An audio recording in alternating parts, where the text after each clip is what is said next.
여러분 평안하십니까? 오늘도 말씀과 함께 주님의 은혜 가운데 거하시기 바랍니다. 오늘 말씀은 시편 149편입니다. 말씀 개요입니다. 1절부터 4절은 창조주요 왕이신 하나님을 찬양할 것을 촉구하고 5절부터 9절은 하나님의 백성들이 얻게 될 영광을 언급하면서 하나님을 찬양할 것을 촉구하고 있습니다. 말씀 묵상입니다. 이제 우리는 시편의 대장정을 마무리하고 있습니다. 오늘 시편 149편과 내일 150편으로 이제 시편이 마무리되는데요. 시편 149편은 이렇게 시작합니다. 할렐루야, 새 노래로 야훼께 노래하며 성도의 모임 가운데에서 찬양할지어다. 새 노래는 새로 만든 노래가 아니라 새로운 마음으로, 새로운 감동으로 부르는 노래입니다. 우리는 하나님을 찬양할 때 습관적으로, 형식적으로 해서는 안 되고 새로운 마음으로 해야 합니다. 새로운 은혜를 주시는 하나님, 새로운 일들을 행하시는 하나님을 생각하면서 새 노래로 하나님을 찬양해야 합니다.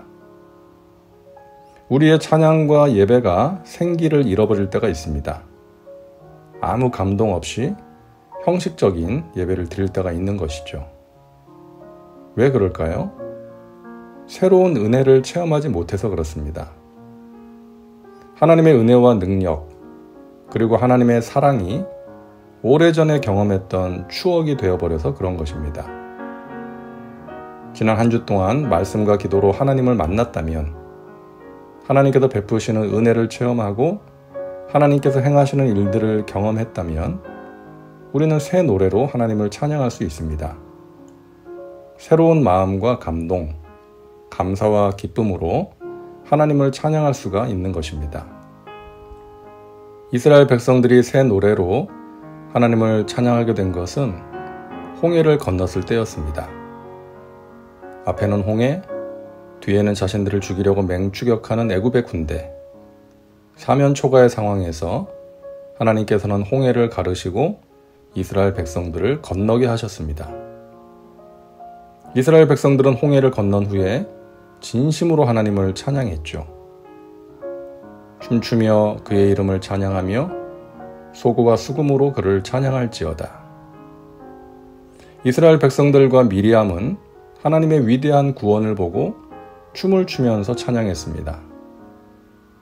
그들은 환호성을 질렀고 목소리를 높여 하나님을 찬양했습니다. 여인들은 작은 북과 수금을 들고 나와 찬양했습니다. 모세도 아론도 백성들과 함께 자신들을 구원하신 하나님께 감격의 노래를 불렀던 것이죠. 여러분, 우리도 이런 감격으로 하나님을 찬양했던 때가 있지 않았나요?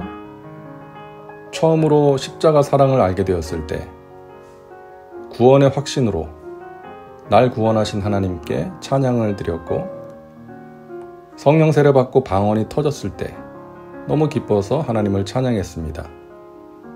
기도를 많이 해서 목이 쉬었지만 그 목소리를 높여서 하나님을 찬양했죠.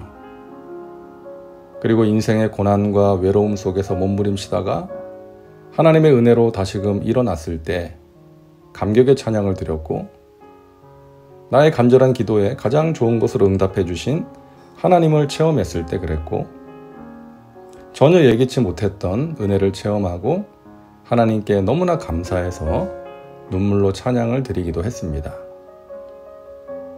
자, 그런데 그 후에 하나님의 사랑과 은혜에 감사해서 감격의 찬양을 드린 적이 언제인가요?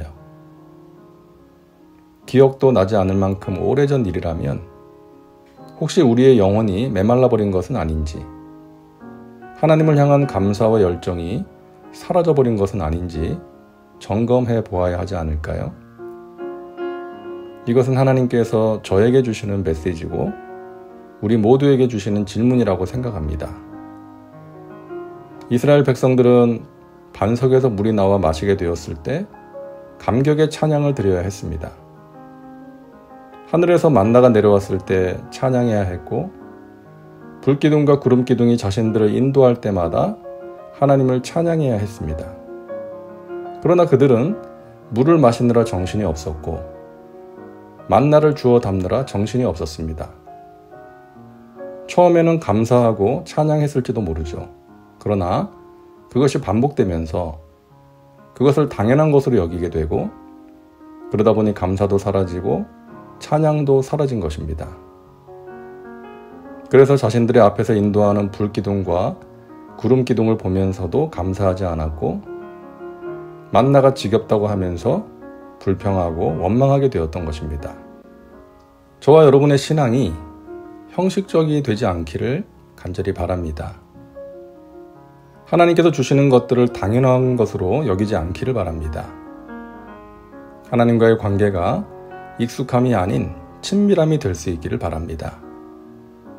신앙의 연륜이 쌓일수록, 사역의 경험이 많아질수록 더욱 순수한 믿음으로 은혜를 사모하고 영혼 깊은 곳에서 터져나오는 찬양을 드릴 수 있기를 바랍니다.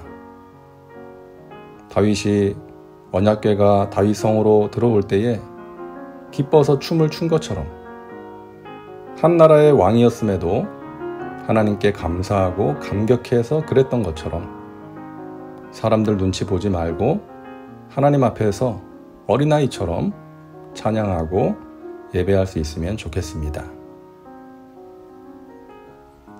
다음은 말씀 적용입니다. 오늘 말씀을 통해 당신에게 주시는 메시지는 무엇입니까? 당신 자신과 삶에 구체적으로 적용하시기 바랍니다.